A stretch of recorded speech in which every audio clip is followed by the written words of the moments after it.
We had to discuss about Atharva 6, 122.5. Atharva 6.122.5. Shuddhaha Puta Yoshito Yajniyaha. Yoshito Yajniyaha. Now, this is one of the proofs that we can give for women too have got a right to Vedic studies. Generally, this is quoted. Now, in the tradition and the orthodoxy, they believe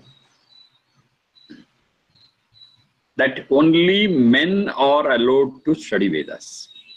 Not only that, only those who come from caste Brahmin only can study Vedas. Sometimes they include even Vaishyas and Kshatriyas, but Shudras are never allowed to study Vedas. This is the belief in tradition and orthodoxy. But it is neither true nor Vedic. This has to be very clear. Vedas are for all, irrespective of caste, creed, race, nationality, gender. Anyone who is interested in learning it is free to learn it. It's just knowledge required for a better living.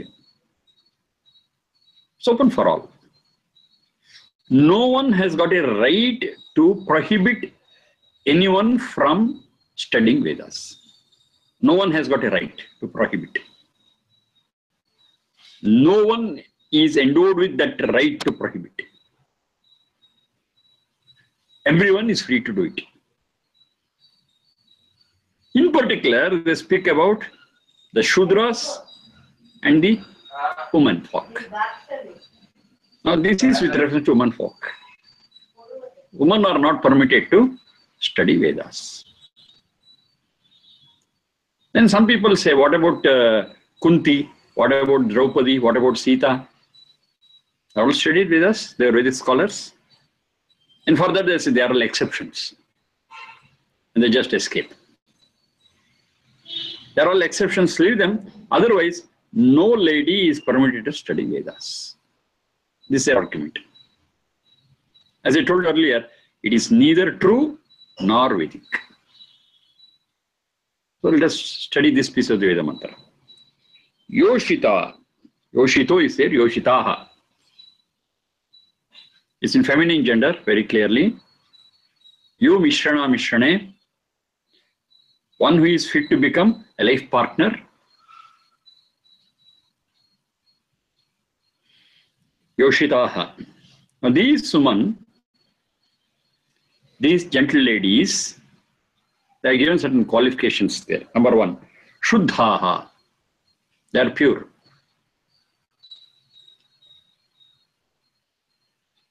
They are pure. Then, in continuation of it, it says Putaha. Putaha. Pui Pavane. Pui Pavane. Got a pure heart, pure thought. They are clean, they are pure. And Yajniyaha. Fit to participate in Yajnas. Of course, when I say Yajna, you should take both. The altar and the invoking of fire and participating in that Dravya Yajna is also taken. Or Yajna is the best deed what we do. A wider meaning, both we can take. So in all those Yajnas, maybe Dravya Yajna, maybe all good deeds, they are fit to participate. They are eligible to participate. That's Yajna.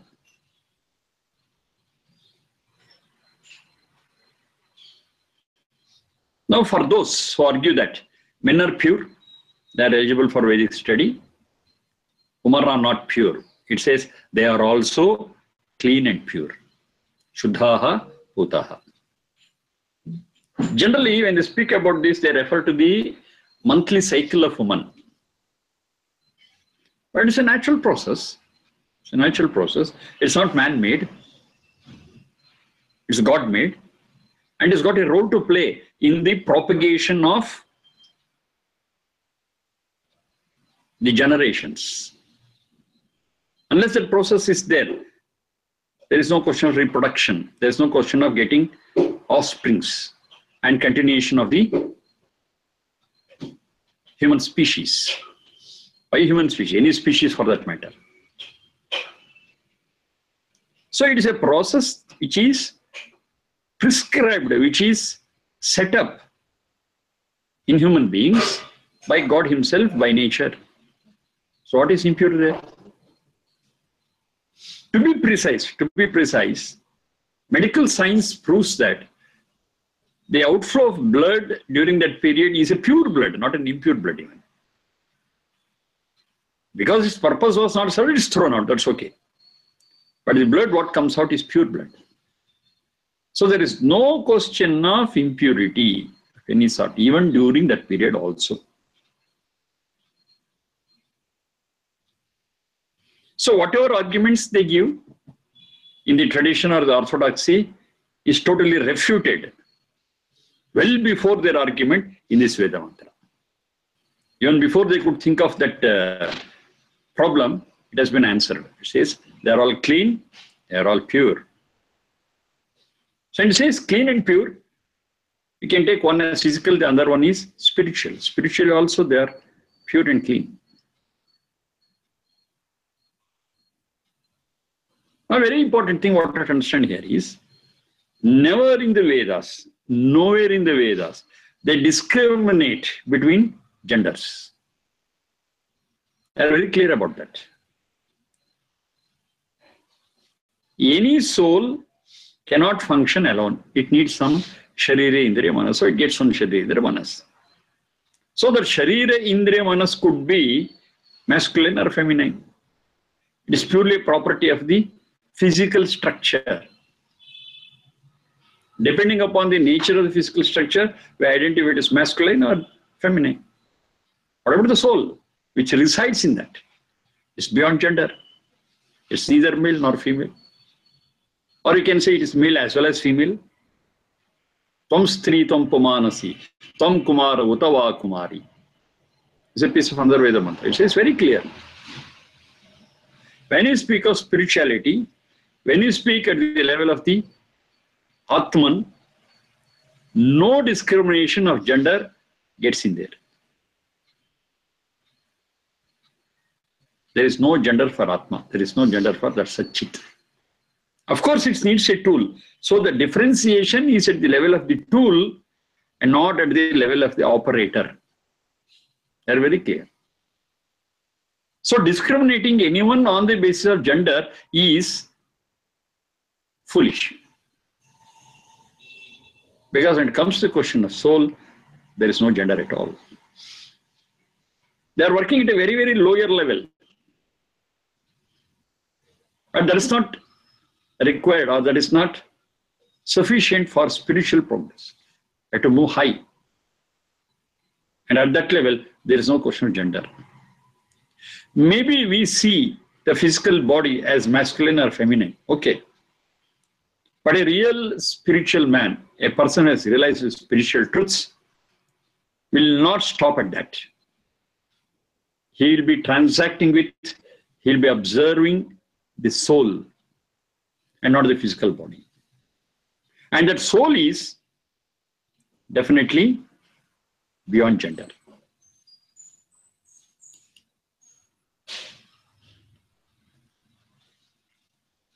So when it comes to the question of the soul, which is above gender, yes, every soul is pure and clean. The meaning of it is, because of samskaras, because of so many imprints, there could be some pollutants, that's okay. But it has got the potential, to become pure and clean. Absolutely, there is no difference between one soul and the other soul with reference to the potential that it has got. The potential and opportunity is the same. But to what extent they would have achieved purity and cleanliness, okay. It depends on their sadhana, it depends on their samskara, it depends on their company, it depends on their acharya, mentors or guides.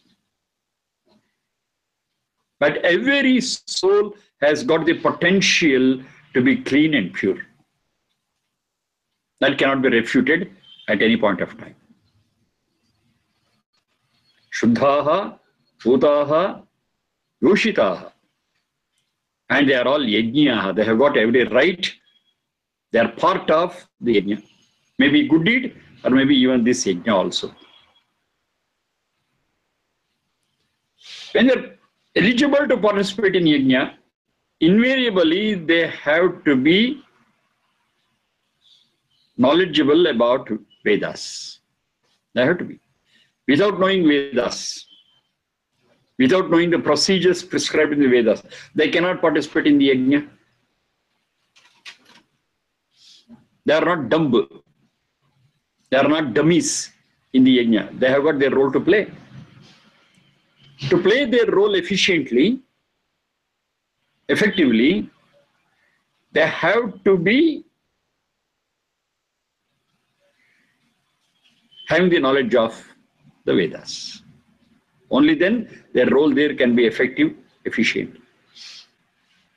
That means they have to study Vedas. That means they are eligible to study Vedas. There is no prohibition whatsoever. Any person participating in the yajna has to be a scholar of Vedas, a person having knowledge of Vedas. They are open, they can study it. That study, if they participate in the yajna, it really becomes the best deed, not otherwise. A person with half-cooked knowledge, if they participate in yajna, the yajna will not give the required result.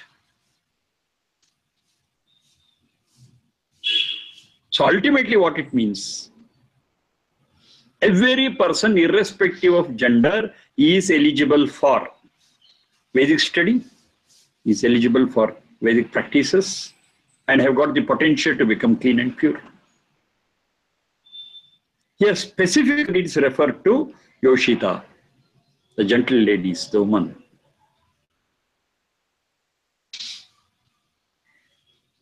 So anybody who is saying that women are not eligible for Vedic studies, they are speaking something against the Vedic instructions.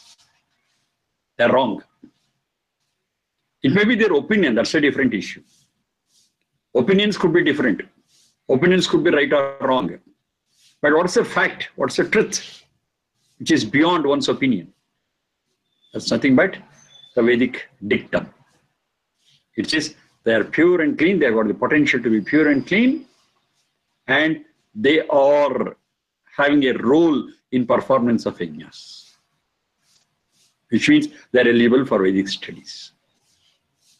It was there in vogue. It was there in vogue. Not only Draupadi, Sita, Kunti were Vedic scholars, but many women, gentle ladies were Vedic scholars. Gargi, Maitreyi, and even we have got so many women who have visualized Vedas. Call them as Rishi, Rishir Darshanat. Those who have realized the truth, they are Rishi. And the feminine gender of it is Rishika. Rishika is also there. In the very Vedic literature, we find at least 60 to 70 women Rishikas. Goda, Apala, there are so many such names. They have all visualized the truth and they have given that knowledge to the world. When they can visualize and give the Veda mantras, what they have visualized, are they not eligible for Vedic study? They are. Saying that they are not eligible for Vedic study is utter ignorance, is anti-social, is anti-Vedic. Discriminating on the basis of gender is inhuman. The words what I'm using may be strong, but that's the truth. And these words have to be spoken so strongly, especially today, because women have been treated as second-grade citizens throughout the world in all the religions. They are not given the proper position. They are not given the proper place. They are all being treated as secondary citizens. Most of the religions in the world, they do it. They consider woman as second grade. And the basic reason for it is, they say God is male. That's another problem. So because God is male, women are on the opposite side. All men are on the side of the God. From there, the whole problem starts. But only Vedas are very clear that God too is beyond gender. God is either male or female. There are so many Veda mantras which refer to God as Saha, the masculine, Sa, the feminine, Tat, the neuter gender. It's beyond gender. For the sake of our language and expression, we may need one gender for the word. It may be masculine, feminine, or neuter. Doesn't matter. But that has got nothing to do with the gender of God. God is above gender. Satchit, we Jivatmans too are beyond gender. This clarity is available only in the Vedas, not elsewhere. So, in a Vedic society, or a society where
ನಮಸ್ತೆ.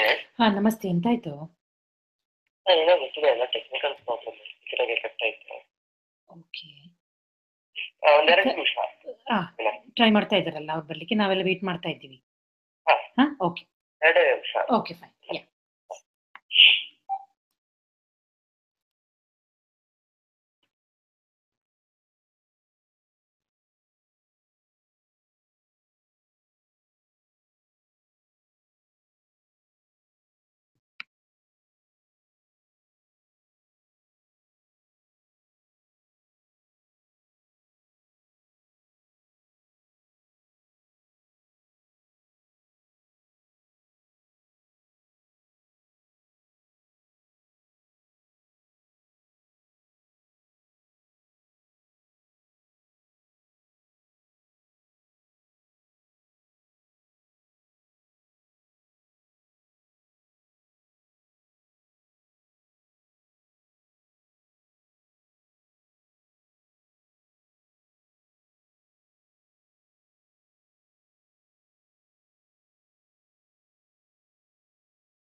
Namaste, Sharma ji.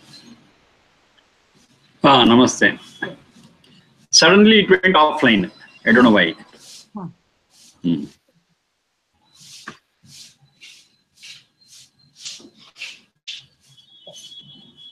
can continue.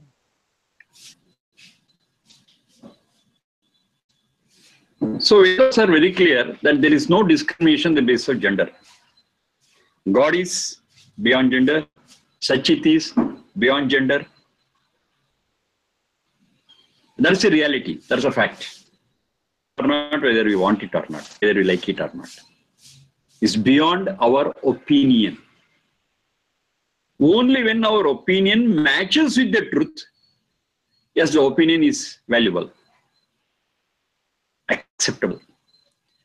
When the opinion is against reality, against Vedas, the opinion may be anybody's, it doesn't matter, it is not to be taken. It's a firm stand that we have to take always. Here, that the tradition or the orthodoxy which says women are not eligible, Shudras are not eligible for Vedic study is totally a product of ignorance and not of knowledge or scholarly study. So the best proof what we can give is one of this is this. Shuddhaha, Putaha, Yoshita, Yajnaha. They got every right to study Vedas. They got every right to participate in yajnas, in good deeds. And they got the potential to become pure and clean as anybody else.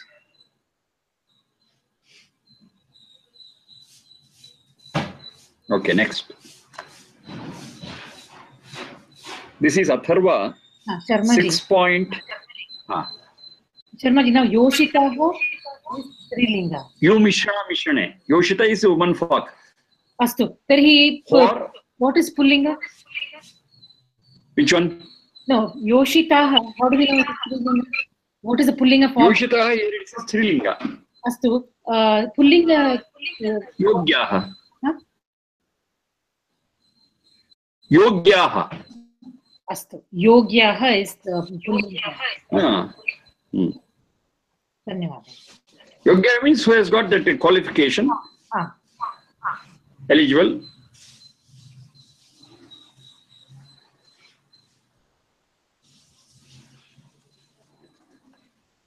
Next one. Atharva 6.133.3. 6.133.3. Mrutyoraham Brahmachari. Mrutyoraham Brahmachari. This is a piece of that Veda mantra. Mrutyoraham Brahmachari. Atharva 6.133.3.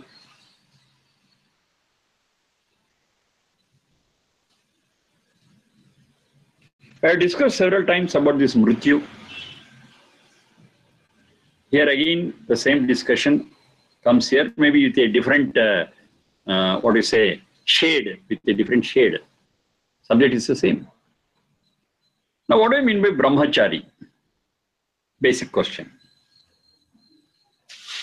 Brahmachari is one who is under the tutelage of an Acharya.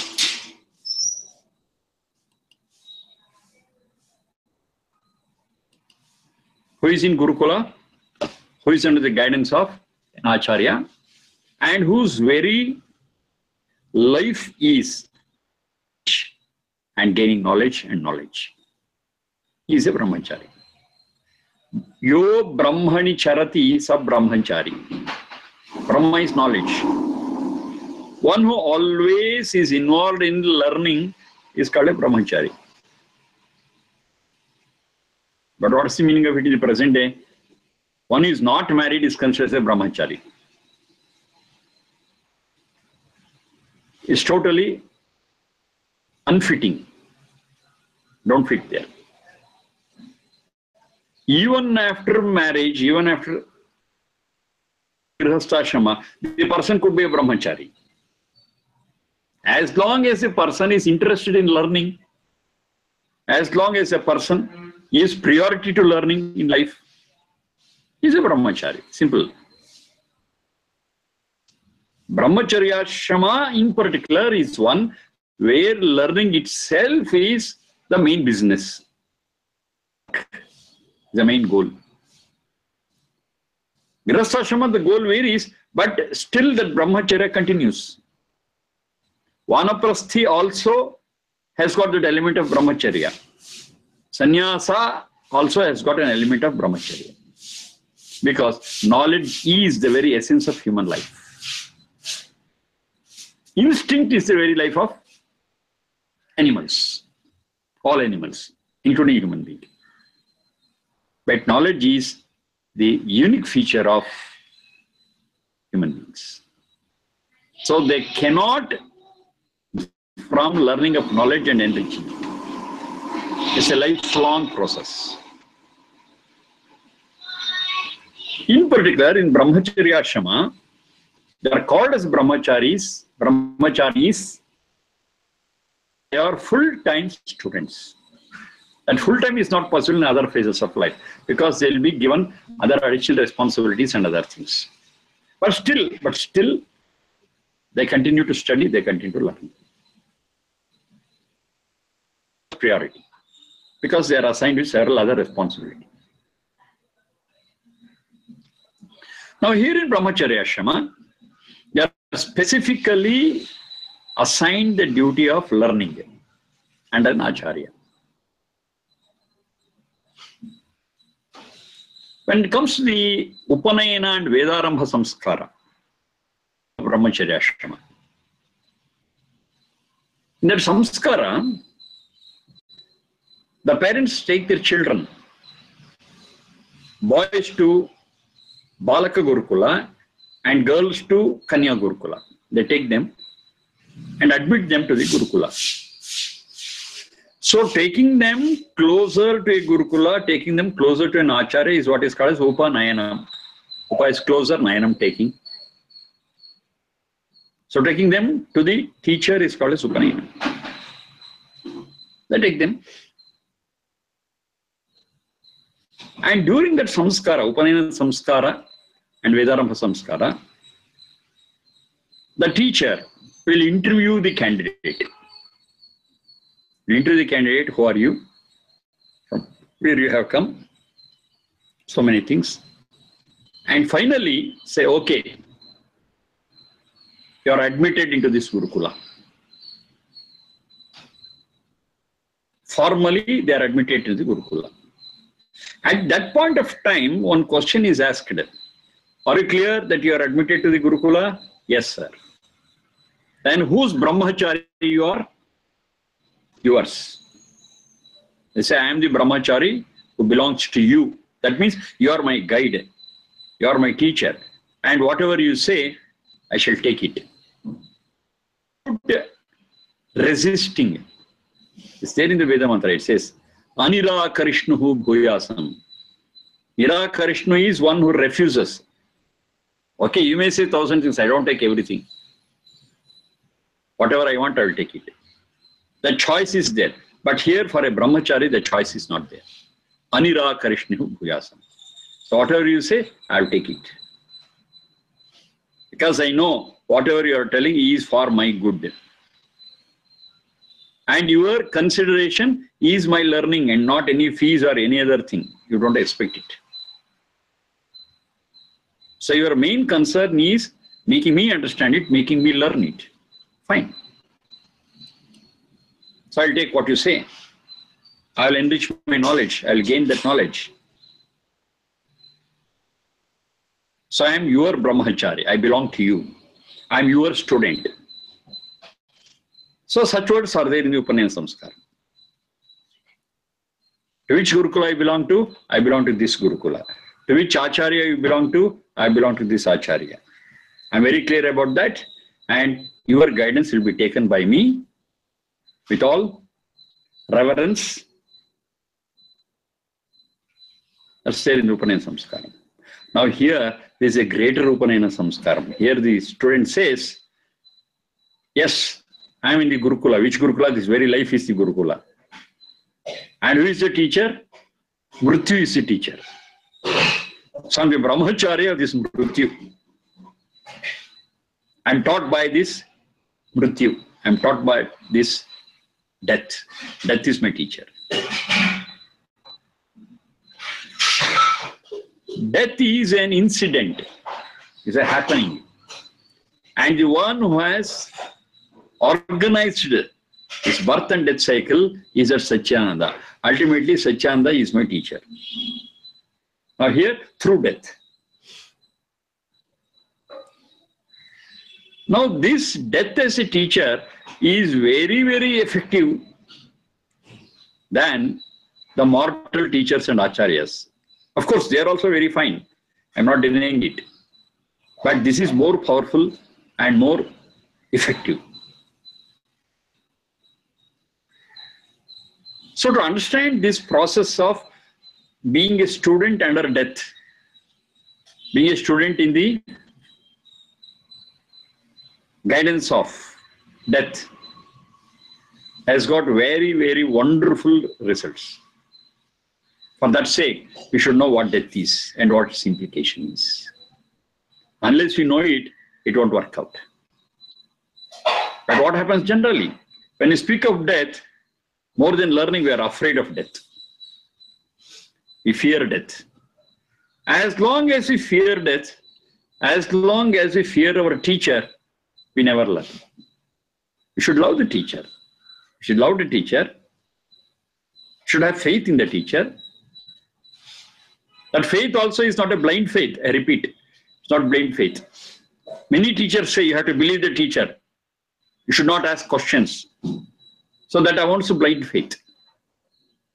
Here I'm not speaking of blind faith, but you should have the real faith in the teacher. Of course, after discussion, so many things. And after understanding that the teacher is the right teacher. So that faith is required, that belief is required, not blind, I repeat again. And only then we get the results. So for that, we have to understand who the teacher is. And here the teacher is Mrityu. Mrityu is something because of which we lose something. No, nothing is lost here. Mrityu is just a separation. It's a happening where two things which are eternal get separated. The two parts are eternal. They don't die. In the sense, they don't get destroyed. But they succumb to Nasha. What is Nasha? The root is very clear. Nasha adarshane. You are not able to see it in that way. It's gone. Adarshana. You are not able to see it. It doesn't mean that it gets destroyed. It's not seen in that way, but it is there, maybe in a different form. That's Nasha. It's not destruction. Destruction is different. Not being seen is different. So what about this Mrityu? It is separation of two eternal things. What are they? One is the Sat, another one is Satchit. Sat is the inert part, which is the form of Sharira, Indriya, Manas, and Satchit is the soul part. Soul has got a limitation, that is, it cannot function without a tool. It needs a tool. Without a tool, it is inactive. It is dormant. So soul is always provided with a tool for its functioning, and that tool is nothing but the Sharira, Indriya, Manas. And the tool is always made out of the inert things. So in general, Panchabhutas. They are all Sat. They don't have a consciousness. They are just tools which can be employed, which can be used by some intelligent part. That intelligent part, that consciousness is the Satchit. A Satchit getting its own tool, repeat, own tool. Because no Satchit can work with other tools. I cannot see through your eyes. You cannot listen through my ears. You have to see with your own eyes. You have to hear with your own ears. and I have to taste with my own tongue. Our own tool, exclusively for our use. Getting it is called as birth. And this tool will be used for a long time. And the nature of the inert tool is to wear out as it is used. It cannot be in the same functional level even after a long use. No. As you go on using it, its efficacy comes down. And one day it says, I'm sorry, I cannot do this. So when such a situation comes, when the whole Sharira, Indriya, Manas, the whole tool becomes worn and torn, and you say, okay, this tool, its life is over, leave it out and get another tool. So at that point of time, the system is, the two get separated, the soul and its tool. And this separation is what is called as mrityu, over. Nothing is lost. They get separated. The soul continues its journey with another new tool, new Sharira, Indriya, Manas. That's rebirth. That's the birth and death cycle. And this tool which is discarded will get disintegrated into the 5 elements. Over. It's not lost. Nothing is lost here. This is a basic understanding of mrityu is. Then, this mrityu is inevitable, unavoidable. Whether you want it or not, whether you like it or not, whether you know about it or not, you are all going to die one day. It's only a question of who is first, who is next. But you are all going to die, 100%. No one, including Rama, Krishna, Buddha, whomever you say, they have all succumbed to death. And they have not escaped death. The only thing is, those who have led a good life might have lived for a longer time. Those who have not would have lived for a shorter time. But every one of us are sure to die. It's inevitable, unavoidable. It's another lesson that we learn from death. So then what we are to do? That means the lifespan is finite. It's finite. It's going to end. So this is a limited opportunity that's given to us. It's not unlimited. It's limited. When you understand this, the first lesson what we draw out of it is, okay, it's a limited opportunity what we got. Let us make the best use of this opportunity. That's how we think. Because if we just spend it without knowing what it is, it's lost. Once it is lost, it's gone. I cannot get it back. This opportunity, once gone, is gone. And it's limited. When it comes to an end, we don't know. Within that time, we should make the best use of this tool. We have to make the best use of this opportunity. This is the first thing what comes to our mind. So we are very, very serious about the value of every second in our life. And losing of every second is lost forever. I cannot get it back. I'm so cautious. So this caution, this alertness, jagriti, another word, jagriti. Jagra nidrakshaye. I don't sleep over it. I'm alert. That's called jagriti. So I'm alert every moment. And this is possible only when I'm taught by this death. Death teaches me this. Hello, your life is numbered. Your days are numbered. What's the number? We don't know. But your days are numbered. So make the best use of it.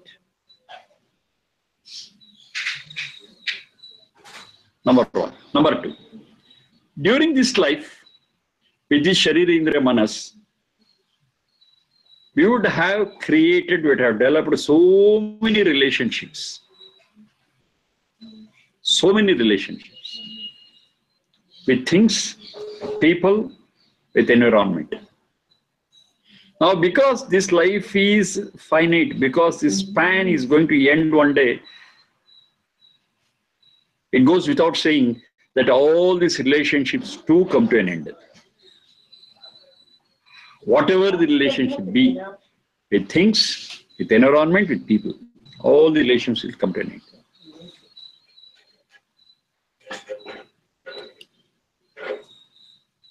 So once we understand this, how will be our standpoint?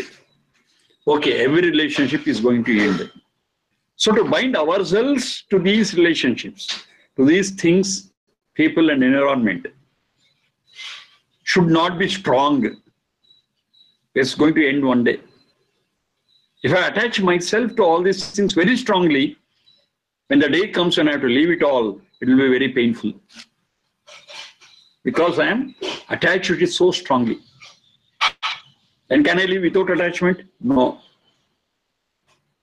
In this life at least, attachment with these things, environment and people is unavoidable. Attachment is a must. But a strong attachment is not advisable, because at the time of death, it gives a lot of pain. So what's the balancing point?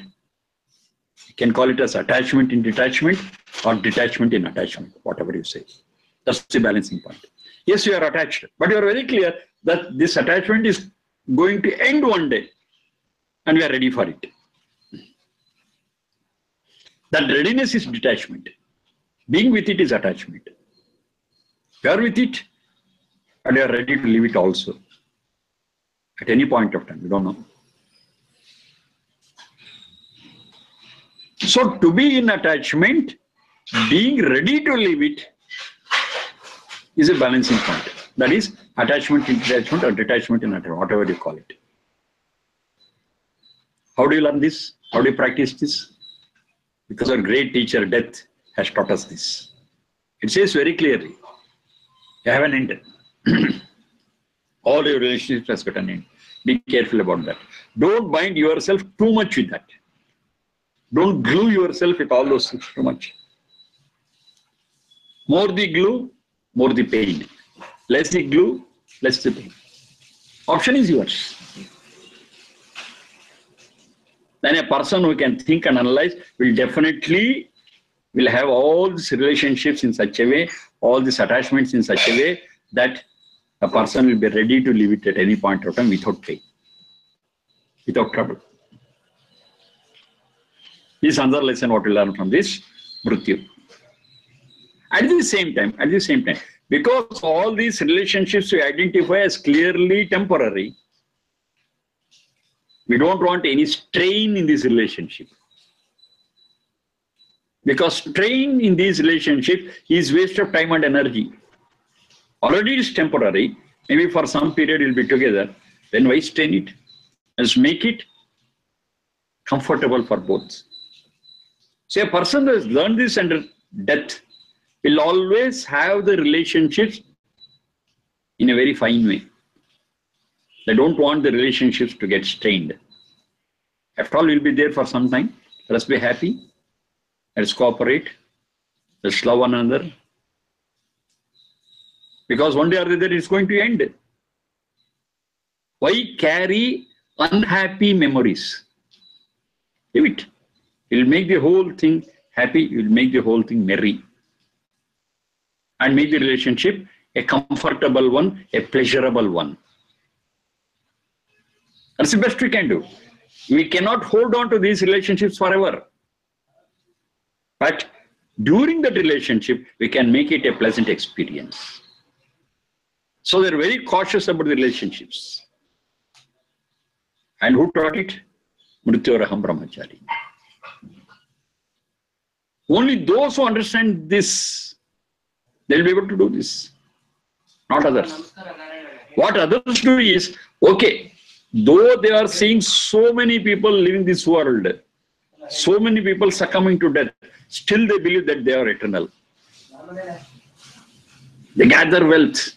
They gather relationships and believe that all these relationships are forever. And for these relationships and for these material possessions, they spend a lot of time, energy, everything. And finally what they do? They leave it all and get out alone with their karma and karma phala. So a person who has really understood the secret of life, or in other words, the secret of death, will concentrate on the relationships to be happy, number one, and they are aware that only their karma and karma phala will follow them. So they concentrate on what they do, what they think, what they talk, rather than other things. They are very cautious. And they always want this to be the best possible. Best thoughts, best words, best deeds. Because that really comes with them. That really guides them in their future journey. That really provides them the next birth, the next tool, Sharira Indriya Manasa. Upon that only they get it. If they misuse or abuse this present Sharira Indriya Manas, they will never get a Sharira Indriya Manas of a human being. Because they misused, they have abused it. A very simple saying is you don't deserve it. So what we deserve only we get it. And Mrityu is very clear about that. And the system attached to Mrityu, attached to the birth and death cycle is very clear on that. No influence, no recommendations will work. It's impartial. So definitely we are serious about our deeds. We concentrate on them. Not on possessing things. Because what all we possess, these things are going to leave one day. Of course, we need possessions. I don't say we don't need any tools. Other than Sharira Indriya Manas, we need it. But we will not give undue importance to it. Whatever is sufficient for our existence, for our sustenance, for our living, yes, we stop at that. We don't go beyond that. Because anything extra beyond that is a waste. I'm going to leave it here. And it's not contributing my sustenance. For my sustenance, whatever is in it, I've got it. Fine, I'm happy. Now, whole of my concentration will be towards gaining that karma and karma phala, which comes with me. So this balance between the material possessions and the spiritual sadhana, a person will understand very rightly when I understand what death is. If he doesn't understand what death is, there will be an undue importance to material possessions and very less importance or no importance to spiritual progress. And finally, they die, leave everything here and go empty-handed. Because they have not gained anything spiritually. There cannot be something which is more foolish than this. But this can be overcome by the right knowledge of death. What happens after death? What is taken through death? What we get after death? Once we understand it very clearly, yes, there is no problem at all. If I make the best use of this human life, there's all the possibility that I get again a human life. And whatever sadhana I have done in this life will not be lost. It will be continued in the coming life. We'll start from there. Maybe in this life, I have covered, say, 50 steps. My next life will start from the 51st, not from one again. So all these things we have to understand very clearly. And only one who is Mrityoha Brahmachari will understand all these things. And here also the system of birth and death and getting the right karma phala is also assured, guaranteed. Because the one who has established is the Aryama. That is another name for Aryama. One who is just, one who is impartial. He gives the fruits for our labor in the right proportion. We miss nothing. So when you speak of the fruits, it includes both rewards and punishments. Reward is also a fruit, punishment is also a fruit. We get both in the right way, in the right proportion, because he is Aryama. He is all knowledgeable and is just. We will not miss anything. We will get our due, positive or negative. And all these dues will be settled at the end of every life and in the beginning of every life. Will be carried forward. So when we are very clear about that, we will not waste our time and energy on something which you have to leave and get out. What we are carrying, that gains importance. That is a spiritual progress. Mrityoraham brahmachari. When I remember this again and again, when I recapitulate this again and again, when I ponder over this again and again, yes, the way of life of mine will be totally different. It will not be mundane, but it will be spiritual altogether. Now, what all I have said is not the end of, or is not the full of understanding Mrityu. It's a part of it. If you understand Mrityu more, don't fear death. Don't fear death, as general people do. Because whether we fear or not, death will come. So better face it. Better face it straight. Don't run away from it. Just because we are running away, it will not leave us. It will chase us and hold us on. We cannot escape. Don't run away. Face it.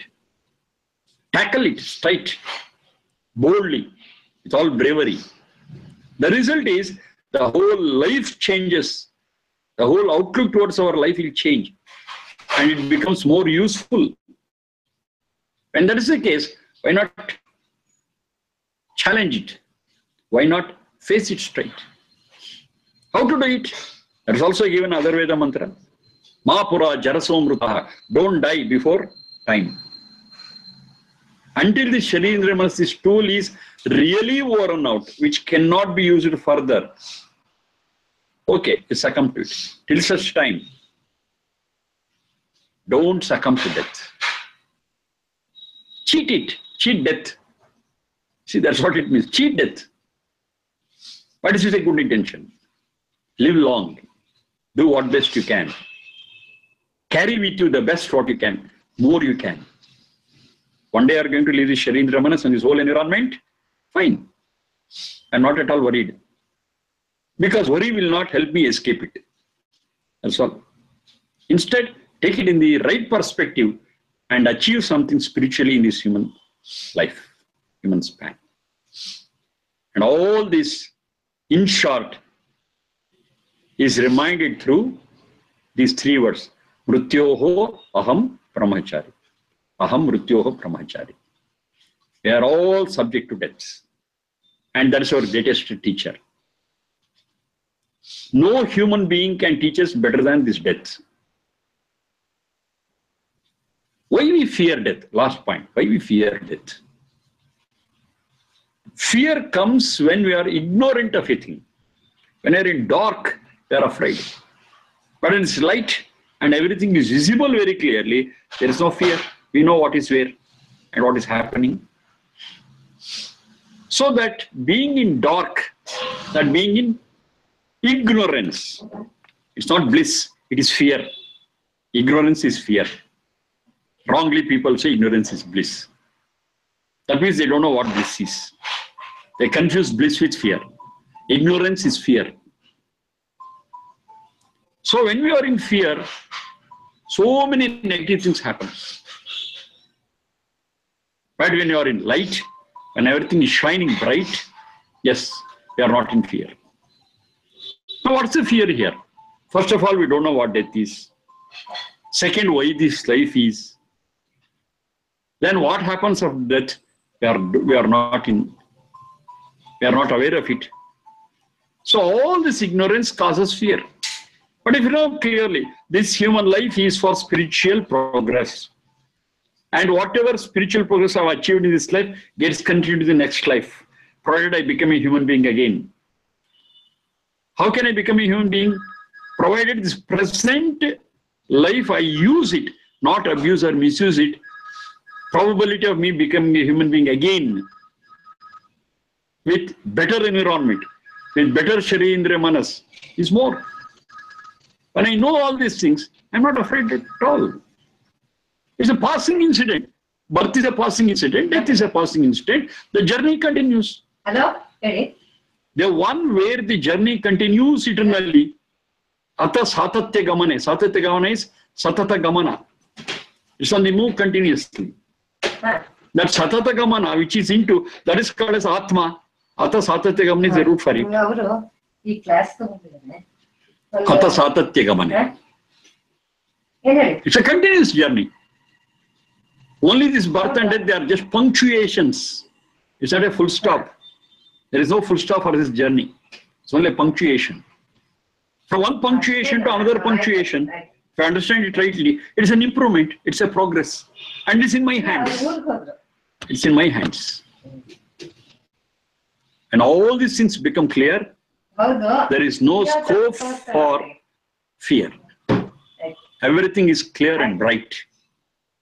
And understand the whole process. Once you understand the whole process, there is no gray area.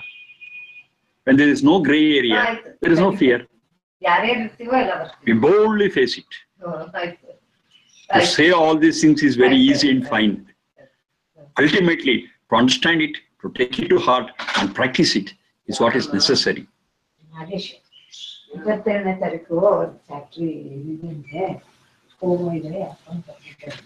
So this is what we have to be. Mrityoraham brahmachari. Though it's just 3 words, its impact and its influence on our day-to-day work, our thoughts, processes is too deep. We have to take it to our heart. Fear not death. It will come. Make the best use of the time what is available in this span of life. That's the right approach to life. When this is done, we are not afraid of death. I know it's a changeover to a better thing because I make the best use of the available opportunity. What is there to fear? I get promotion, I get promoted to a higher level. Is it for celebration or is it for fear? Promotion to a higher level is definitely a cause for celebration. Let us celebrate. So finally, the one who understands Mrityoraham brahmachari will celebrate death, will face it boldly, and will never be afraid of it. Okay, the best what I can do, I have shared with you. Let's discuss about so many other things in the coming sessions. Thank you all. Thank you, Sharma.